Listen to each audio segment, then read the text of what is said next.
The sun was merciless that afternoon in the village of Ikporo, beating down on the red earth like a punishment from the heavens. 17-year-old Adana stumbled under the weight of the firewood bundle on her head, her thin legs threatening to give way beneath her. Her body was nothing but skin stretched over bones, her eyes sunken deep into her skull, ringed with the dark circles of exhaustion and illness. "Move faster, you useless thing." The voice of Mama Ego cracked through the air like a whip. "Do you think I feed you to stand around like a statue?" Adana didn't respond. She had learned long ago that words only brought more pain. She adjusted the heavy load and continued walking, each step a small agony, her chest burning with the cough that had been killing her slowly for months. The neighbors of Ikporo knew her story. They whispered about it while pounding yam, while washing clothes at the river, while sitting under the Irako tree in the evening. They knew, but they did nothing. In a village where everyone struggled to survive, one dying orphan girl was not their burden to carry. But that afternoon, everything would change. Because on that dusty road, a widower named Okonkwo would make a decision that would alter the course of two lives forever. Before we continue with this powerful story, please take a moment to like this video, subscribe to our channel, and turn on notifications.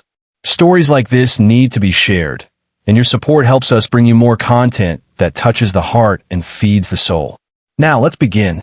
Adana had not always been a servant. Once, she had been a daughter.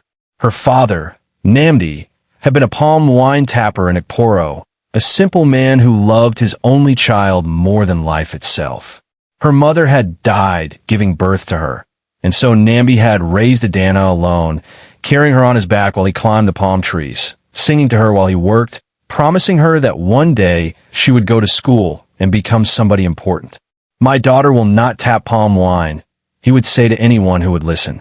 "She will wear a white collar and work in an office in the city. You will see."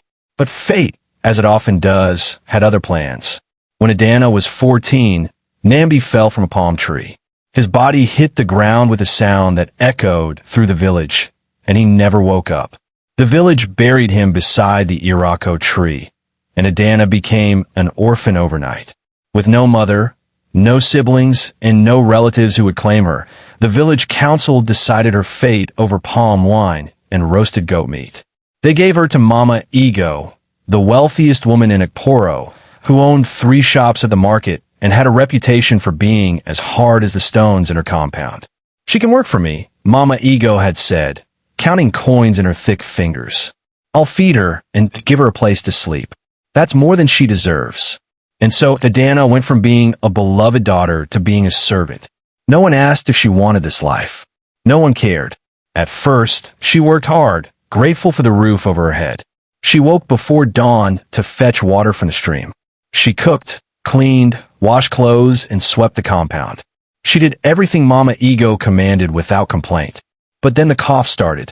It began as a small thing, a tickle in her throat, a slight wheeze when she carried heavy loads. But it grew. Month by month, it consumed her strength. Her body grew thinner. Her skin became pale and ashen. Her eyes lost their light. Mama Ego noticed, but not with concern, with anger. "You're becoming useless," she would say, poking Adana in the ribs with her fat finger. "I'm wasting food on you. If you can't work, then you'll go back to the streets where you belong." Adana tried. Oh, how she tried. She worked through the pain, through the fever, through the nights when she couldn't breathe. She worked because she had nowhere else to go, because dying on the streets seemed even worse than dying slowly in Mama Ego's compound. The villagers watched her deteriorate. Some felt pity. Most felt nothing. After all, life was hard for everyone. Who had time to rescue a dying orphan girl? But God, in his infinite wisdom, was watching too. Okonkwo was 52 years old, and grief had carved deep lines into his face. He lived alone in a modest compound on the outskirts of Ikporo, tending his small farm and avoiding people as much as possible. 5 years ago, he had lost his wife, Obiagili, to childbirth. The baby had died too, and in one terrible night, Okonkwo had lost his entire family. He had become a shell of himself, a man who moved through life without living, who ate without tasting, who breathed without feeling. The villagers respected him, but kept their distance. They saw the sadness in his eyes and didn't know what to say. So they said nothing, and Okonkwo remained alone with his memories and his sorrow.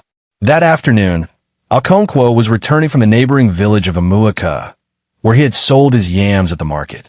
His old wooden cart, pulled by a tired horse, creaked along the dusty road. He was thinking about nothing in particular, just the endless emptiness that had become his constant companion. Then he saw her. At first, he thought it was a bundle of rags on the side of the road. But as his cart drew closer, he realized it was a person. A young girl, collapsed under the weight of firewood, her body crumpled in the dirt. Okonkwo pulled the reins. Whoa! The horse stopped, and Okonkwo climbed down from the cart. His knees protested. He wasn't as young as he used to be, but he walked over to the girl and knelt beside her. "Child," he said softly. "Child, can you hear me?" Adana's eyes fluttered open. They were glazed with fever and pain. She tried to speak, but only a weak cough came out. "What happened to you?" Okonkwo asked, his voice filled with concern. He touched her forehead and felt the burning heat of illness radiating from her skin. Before he could help her, a sharp voice cut through the air. "Leave her alone." Okonkwo turned and saw a large woman storming toward him, her wrapper tied tightly around her massive frame, her face twisted with anger. "That girl is my servant," Mama Ego shouted. "She's lazy and disobedient. Don't waste your time on her." Okonkwo looked from the woman to the dying girl on the ground. "Your servant?" he repeated slowly. "This child is sick. She needs medicine, not work." Mama Ego crossed her arms. "I've fed her for 3 years. If she's sick, it's not my problem. She owes me labor." Something stirred in Okonkwo's chest. Something he hadn't felt in 5 years. Anger. Hot, righteous anger. "You're killing her," he said, his voice low but firm. "Look at her.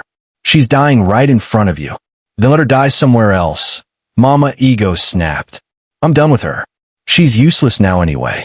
The words hung in the air like poison. Okonkwo stood slowly, his full height towering over the woman. In his younger days, he had been a warrior, respected and feared. That old strength returned to him now, filling his voice with authority. "How much?" he asked. Mama Ego blinked. "What? How much do I have to pay you to take this girl off your hands?" The woman's eyes narrowed, calculating. "She's cost me 3 years of food and shelter. I'd say 5,000 naira." It was an outrageous sum, and they both knew it. But Okonkwo didn't hesitate. He reached into his pocket, pulled out the money he'd earned from selling his yams, money he needed to buy seeds for next season, and counted out 5,000 naira. "Take it," he said, handing her the cash. "And may God forgive you for what you've done to this child." Mama Ego snatched the money, counted it quickly, and walked away without another word. She didn't even look back at Adana. Okonkwo knelt beside the girl again. "I'm going to lift you now," he said gently. "Don't be afraid." Adana's eyes filled with tears. She wanted to speak, to ask why he was helping her, to tell him she wasn't worth saving. But her voice wouldn't come. Okonkwo lifted her as carefully as if she were made of glass. She weighed almost nothing, her body so fragile he feared she might break in his arms. He carried her to his cart, laid her gently on a bed of fresh straw, and covered her with his old wrapper. "You're safe now," he whispered. "Whatever happens next, you're safe." As the cart rolled away from that place of suffering, Adana closed her eyes and let the tears fall. For the first time in 3 years, they were not tears of pain. They were tears of hope.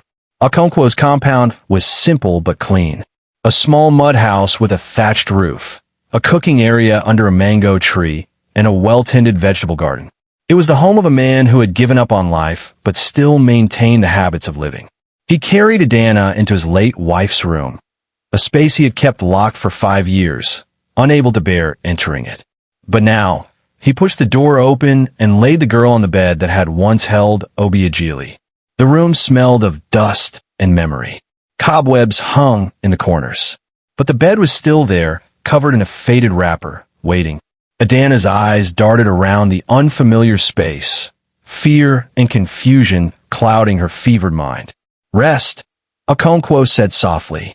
I'm going to get help. He left the compound and went straight to Mama Chioma, the village medicine woman. She was ancient, her face a map of wrinkles, her hands gnarled but steady. People said she could cure anything from snake bites to spiritual attacks. Mama Chioma, Okonkwo said, standing at her doorway. I need your help. There's a girl dying in my house. The old woman looked up from the herbs she was grinding. A girl? What girl? An orphan. Mama Egwa Siddhavant. She's very sick, coughing, fever, barely conscious. Please, I'll pay whatever you ask. Mama Chioma studied him for a long moment. You've been dead for 5 years, Okonkwo. What makes you care about a dying girl now? He had no answer. He just knew he couldn't let her die. The medicine woman sighed, gathered her things, and followed him back to his compound. When she examined Adana, her expression grew grave. This child has pneumonia, maybe tuberculosis. She's severely malnourished. Her body has been fighting for a long time. Can you save her? Okonkwo asked. I can try, but will take time, medicine, food, and constant care. She needs to rest completely. No work, no stress. Just healing. Whatever she needs, Okonkwo said firmly. I'll provide it. And so began the long, slow process of bringing Adana back from the edge of death. Mama Chioma came every day with herbs, teas, and ointments. She made mixtures from bitter leaves, ginger root, and honey. She rubbed Adana's chest with warm palm kernel oil mixed with camphor to help her breathe. Okonkwo took over the care with surprising gentleness. He cooked soft soups, pepper soup with fish, yam porridge with vegetables, rice with chicken broth. He fed Adana small spoonfuls, patient when she could only manage a few bites, encouraging her to try again the next hour. At night, when her fever spiked and she cried out in delirium, he sat beside her bed, placing cool cloths on her forehead and speaking softly. You're going to be all right, he would say. You're not alone anymore. The first week was the hardest. Adana's body fought the illness with everything it had left. She sweated through the nights, coughed until her ribs hurt, and drifted in and out of consciousness. But slowly, miraculously, she began to improve. By the second week, her fever broke. By the third week, she could sit up in bed. By the fourth week, she could speak in full sentences. One morning, Okonkwo brought her breakfast, fried plantain with eggs, and found her sitting up, looking out the window at the sunrise. Good morning, he said, setting the tray on the small table beside the bed. Good morning, sir, she replied, her voice still weak but clear. Thank you. He smiled. You don't have to thank me. But I do, Adana said, tears filling her eyes. You saved my life. Why? Why would you do that for me? You don't even know me. Okonkwo sat down slowly on the edge of the bed, his face thoughtful. I had a wife once, he said quietly. She died 5 years ago. And when she died, I stopped caring about anything. I stopped seeing people. I stopped feeling anything at all. He paused, his voice thick with emotion. But when I saw you on that road, dying and alone, something woke up inside me. I realized that if I let you die, if I just drove past and did nothing, then Obiagili's death would have killed the best part of me too. Adana reached out and touched his hand. Your wife will be proud of you.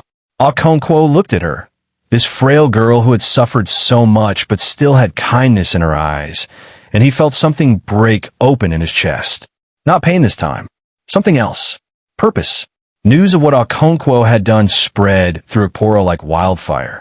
At the market, the women whispered, Have you heard? Okonkwo the widower has taken in Mama Ego's dying servant girl. He paid 5,000 naira for her. 5,000. Is he mad? Maybe grief has finally broken his mind. Or maybe, old Mama Nkechi said, pounding yam with slow, deliberate strokes. Maybe he's the only one among us who still has a soul. The whispers reached Mama Ego, who laughed bitterly. Let him waste his money. That girl will be dead within a month, and then he'll see I was right to throw her out. But Adana didn't die. In fact, she got stronger every day.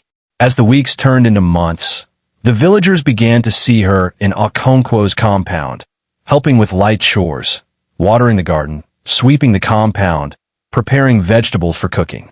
She moved slowly, carefully, but she moved. She was alive. Some villagers felt ashamed when they saw her.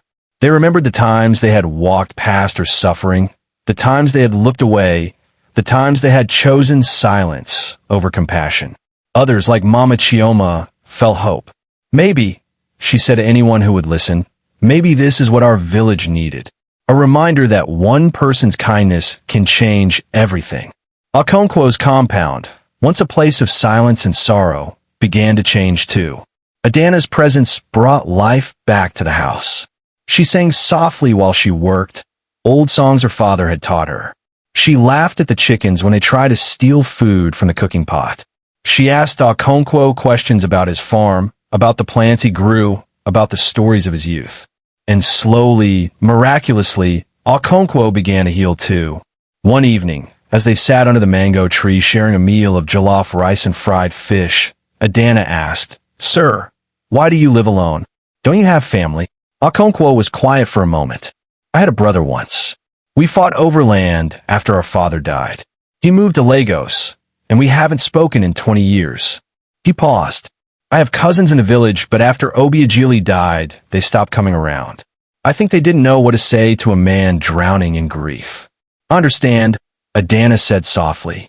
"After my father died, people avoided me too. It's like suffering is contagious. People are afraid if they get too close, it might touch them too." Okonkwo nodded. "That's exactly it." They sat in comfortable silence, listening to the evening sounds, crickets chirping, a distant rooster crowing, children laughing somewhere down the road. "Sir," Adana said hesitantly, "may I ask you something?" "Of course. What should I call you?" "Sir feels too formal now. You're not my master. You're—" She searched for the right word. "You're like family." Okonkwo felt his throat tighten. "You can call me Papa Okonkwo, if that's all right with you." Adana smiled. A real, genuine smile that lit up her whole face. "Papa Okonkwo. I like that." And in that moment, under the mango tree with the sun setting behind them, painting the sky in shades of orange and gold, two broken souls found something they had both lost, belonging. 6 months after Okonkwo rescued Adana from the roadside, she had transformed completely. Her body had filled out with proper nutrition. Her skin glowed with health. Her eyes, once dull and lifeless, now sparkled with vitality. She wore simple but clean dresses that Mama Chioma had helped her sew, and she walked with the confidence of someone who had been given a second chance at life.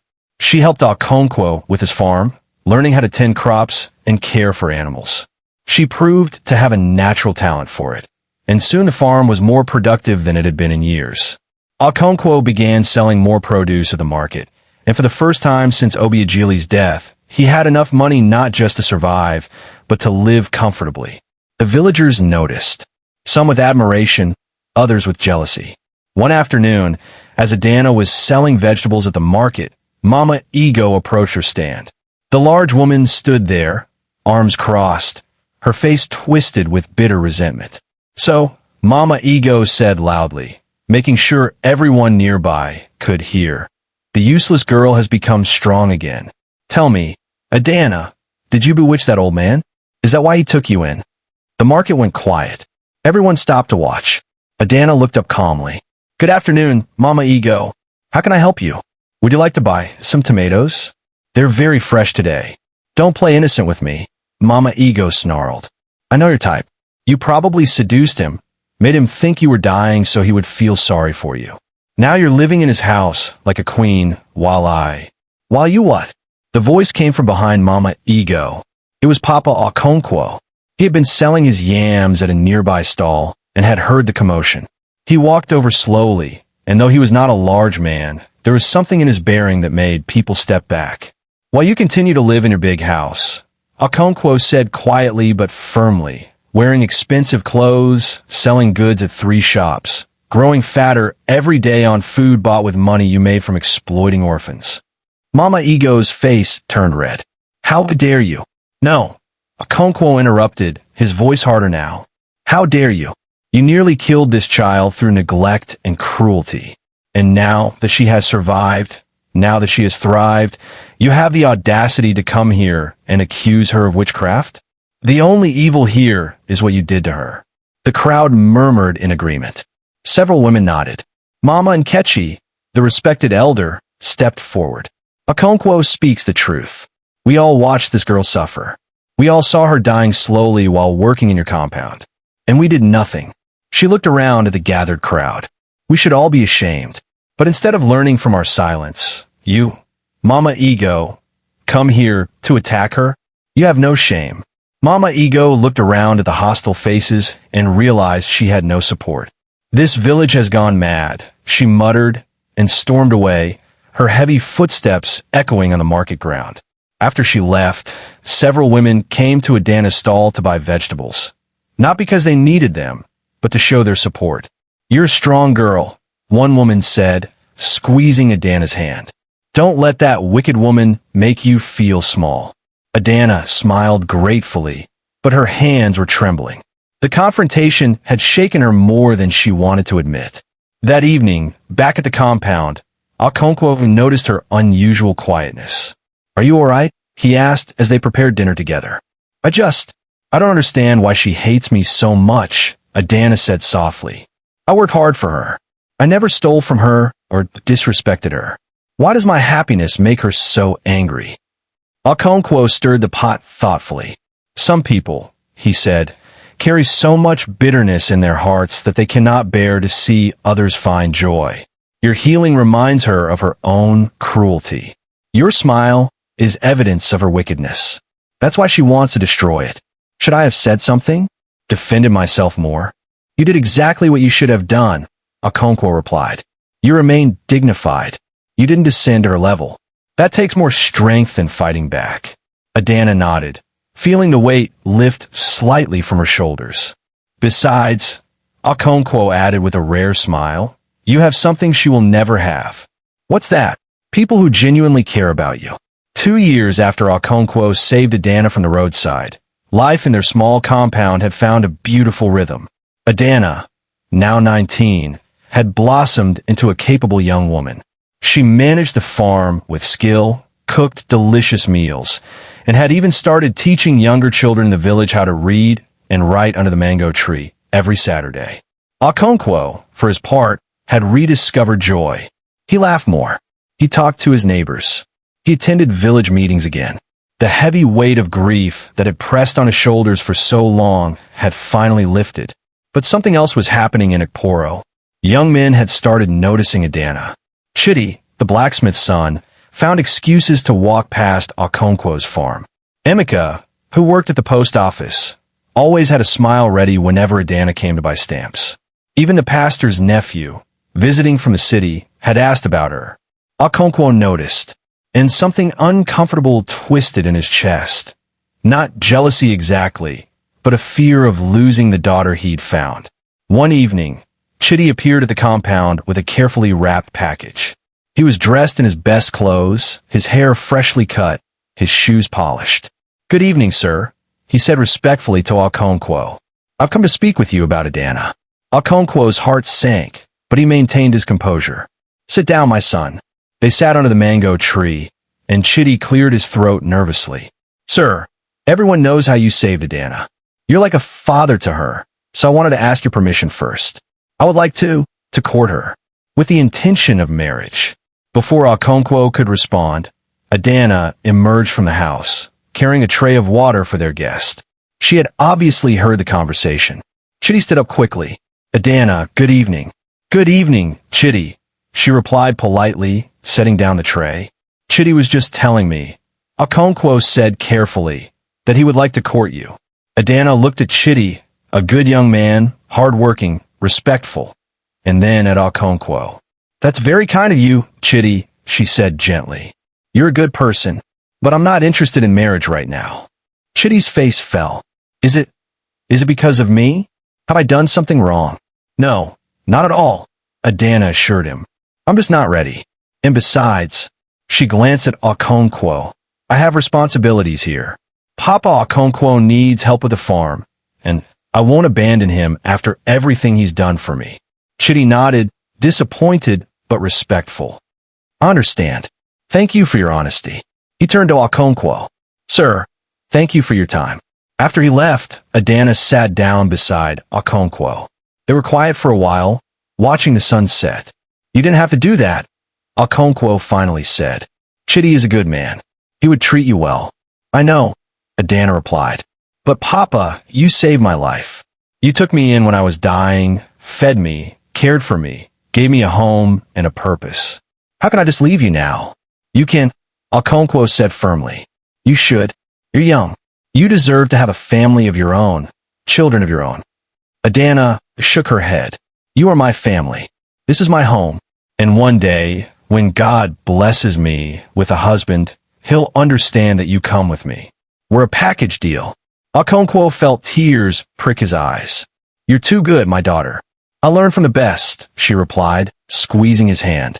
Over the next year, several more young men approached Okonkwo asking for Adana's hand. Each time, she politely declined. The villagers started to whisper again. Why doesn't she want to marry? Maybe she thinks she's too good for our village boys now.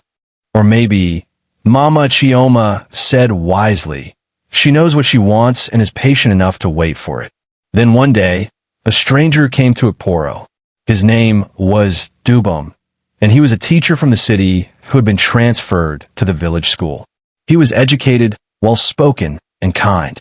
He attended Okonkwo's church and always greeted everyone with genuine warmth. When Dubum met Adana at the church service, something shifted in the air.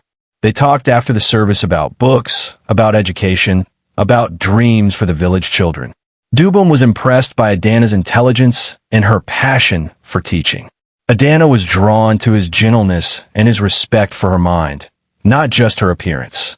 Over the following months, Dubum began visiting Okonkwo's compound, properly, respectfully, always bringing small gifts and always asking Okonkwo's permission to speak with Adana. Okonkwo watched their friendship grow into something deeper, and he felt a mix of happiness and sadness. He was happy that Adana had found someone worthy of her, but he was sad at the thought of losing her. One Saturday evening, Dubum came to the compound, dressed formally. He knelt before Okonkwo and said, Sir, I've come to ask for your daughter's hand in marriage. Okonkwo looked at Adana, who was standing nearby, her eyes shining with tears and hope. She is not my blood daughter, Okonkwo said carefully. She's free to make her own choice. But you're her father in every way that matters, Dubum replied. And I won't marry her without your blessing. Adana came and knelt beside Dubum. Papa, I love him, but I won't leave you. Dubum and I have talked about it. After we marry, we want to build a house here, close to yours. We want to take care of you. We want our children to know their grandfather. Okonkwo's vision blurred with tears. You would do that? You would stay. Where else would I go? Adana said, her voice breaking. This is my home. You're my father. Nothing will change that. Okonkwo looked at Dubum. You're willing to live in this small village? To give up city life? Sir, Dubum said earnestly, I've lived in the city my whole life, and I've never felt at home until I came here. Adana has taught me what it means to have roots, to be part of a community. I want that. I want this life. Okonkwo placed his hands on both their heads and prayed. May God bless this union. May you build a home filled with love, laughter, and purpose. And may you always remember that family is not just about blood. It's about who stays when everyone else leaves. The wedding was simple but beautiful, held under the same mango tree where Okonkwo and Adana had shared so many conversations. The whole village attended, even Mama Ego, who stood at the back, silent and small. Mama Chioma, now ancient and frail, blessed the couple with tears running down her wrinkled face. I have lived long enough to see miracles, she said. This is one of them. True to their word, Dubum and Adana built a small house next to Okonkwo's compound. Every morning, Adana came to cook breakfast for her father. Every evening, they shared dinner together. And when Adana became pregnant with her first child, Okonkwo wept with joy. The baby was a girl. They named her Obiageli, after Okonkwo's late wife. The village of Iporo had changed too. Inspired by Adana's story, several families began taking in orphan children.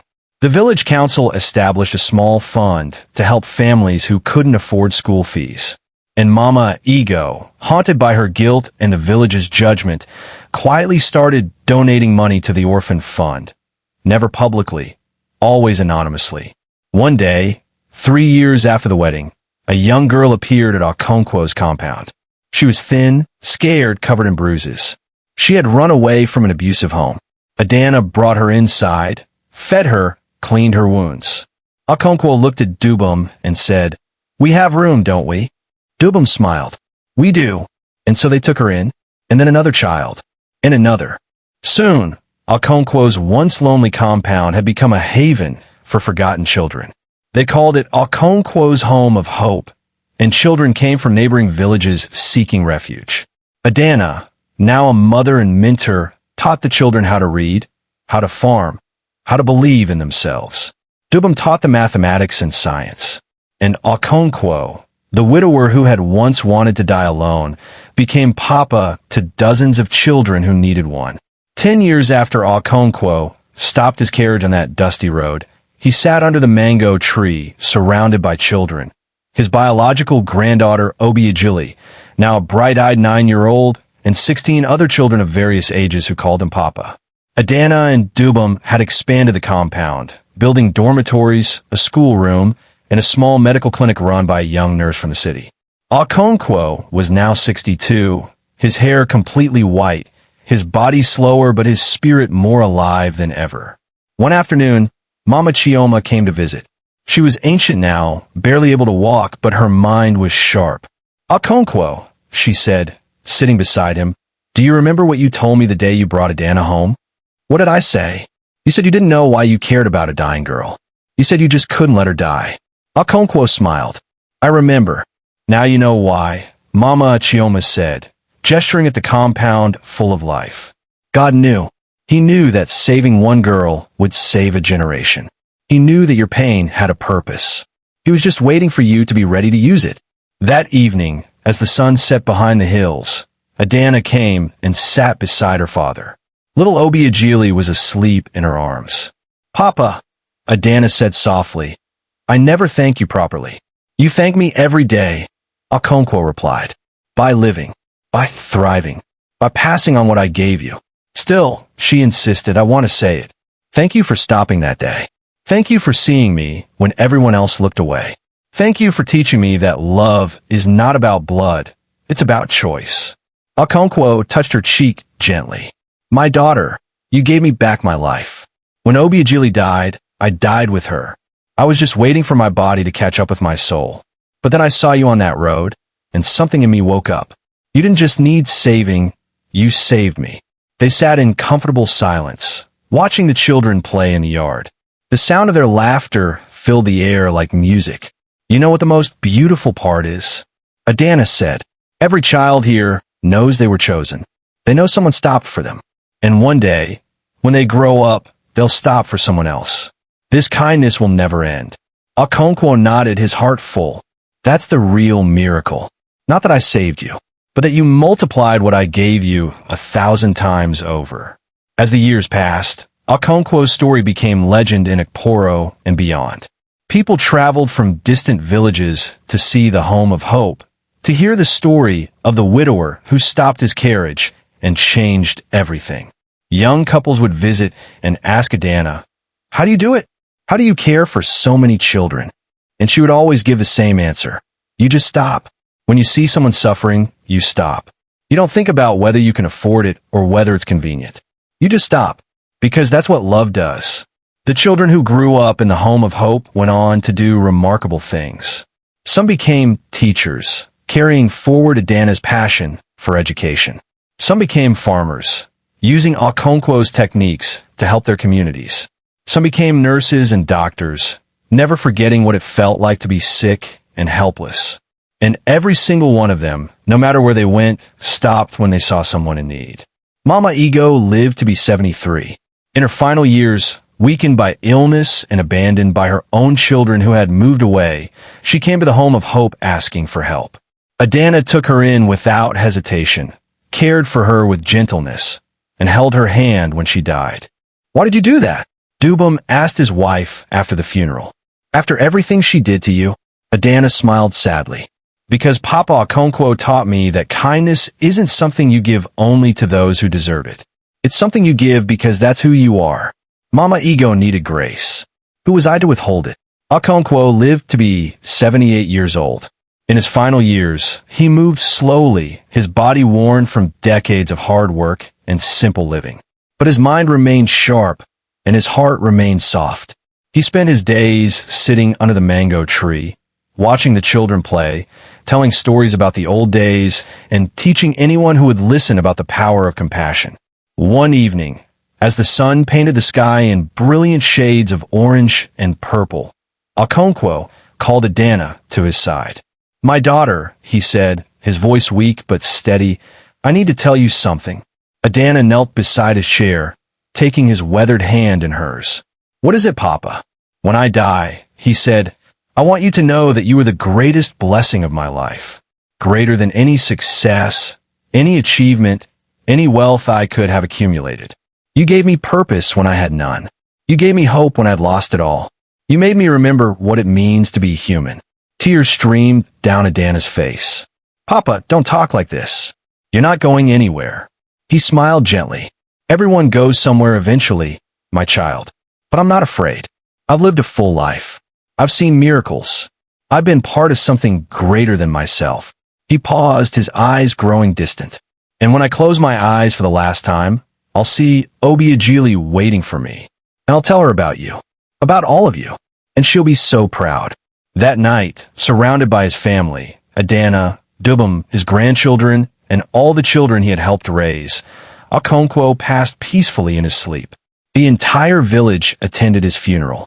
People came from neighboring towns, former children from the home of hope traveled from cities far away, and even strangers who had only heard his story came to pay their respects.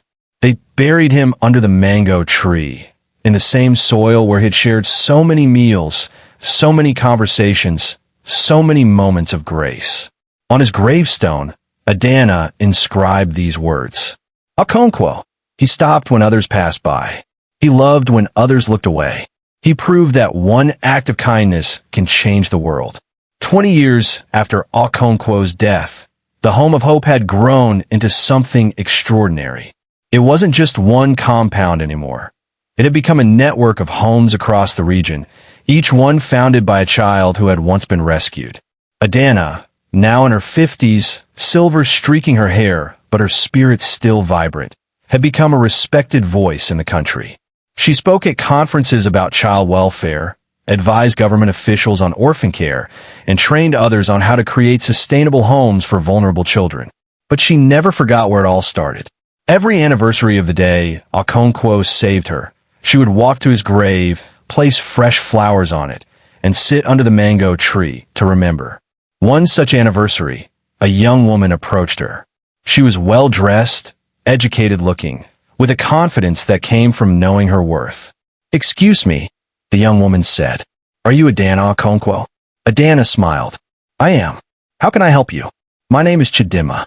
I heard about what you do here, about the Home of Hope, about your story. And She paused, her voice breaking. "I need help. I'm a social worker in the city, and I just rescued a little girl from a terrible situation. She's sick, traumatized, and has nowhere to go. I've been at every government facility, every orphanage. They're all full, or they're not good places. And then I remembered hearing about you." Adana stood and took the young woman's hands. "Where's the child?" "In my car." I didn't want to presume. "Bring her in," Adana said firmly. "We always have room. That's our promise." Chidima went to her car and returned carrying a small girl, maybe 6 years old, thin and trembling, her eyes wide with fear. Adana knelt down to the child's level. "Hello, sweetheart. What's your name?" The little girl whispered something inaudible. "It's okay," Adana said softly. "You're safe now. You're home." As she carried the child into the compound, Adana felt Okonkwo's presence so strongly it was as if he were walking beside her. She could almost hear his voice. "You see, my daughter? It never ends. The stopping never ends." And she smiled because she understood now more than ever. This was never just about saving one dying girl on a dusty road. It was about starting a movement of compassion that would ripple through generations. Every child saved would grow up to save another. Every act of kindness would multiply into 1,000 more. Every person who stopped would inspire others to stop too. This was Okonkwo's true legacy. Not a building, not a fortune, not even his name on a gravestone. His legacy was a world where people stopped for each other, where compassion was contagious, where love multiplied instead of diminished. As the sun set that evening, Adana gathered all the children in the compound. There were 32 of them now, ranging from toddlers to teenagers. They sat in a circle under the mango tree, and Adana told them the story she told them every year on this day. The story of a dying girl and a widower who stopped his carriage. "Why do we tell this story?" she asked the children. A young boy raised his hand. "So we remember where we came from." And Adana prompted. A teenage girl answered, "So we never forget to stop for others." "Exactly," Adana said, her voice thick with emotion. "This story isn't just about what happened to me. It's about what can happen every single day if we choose it. Every one of you is stopped for. Someone saw you suffering and said, 'Not on my watch.' And one day, you will be the one doing the stopping." She looked around the circle at their faces, some scarred by the past, some still healing, but all of them present, alive, and full of possibility. Papa Okonkwo used to say that we don't save people. We just hold their hand while God does the saving. But we have to be willing to stop long enough to reach out that hand. That's all. Just stop. Just reach. Just care. The children nodded, and Adana could see the seeds of compassion already growing in their hearts. That night, after the children were asleep, Adana walked back to Okonkwo's grave. The moon was full, bathing the compound in silver light. "Papa," she whispered, "I hope I'm making you proud. I hope you can see what your one decision has become. You stopped for me, and now hundreds have been stopped for. You loved me, and now that love has multiplied beyond what either of us could have imagined." The wind rustled through the mango tree, and in that gentle sound, Adana felt her answer. Keep stopping. Keep loving. Keep multiplying grace. And she would.